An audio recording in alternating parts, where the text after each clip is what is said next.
Բժշկական ռիսկը ինչ է, կանխատեսելի բարդություն կամ հետևանք, որը կարող է առաջանալ նույնիսկ ճիշտ և պրոտոկոլով կատարված բուժման դեպքում։ Այսինքն բժշկական ռիսկը ինքը կանխատեսելի է։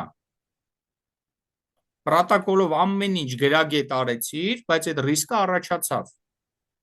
Արեցիր ինչ-որ միջամտություն, դրանից առաջ պացիենտին ասել էր, գիտես չէ, այդ միջամտության արդյունքում կարա լինի A, B, C հետևանքները, կարա մենակ A-ն լինի, կարա մենակ C-ն լինի, կարա 3 հետևանքներ լինի,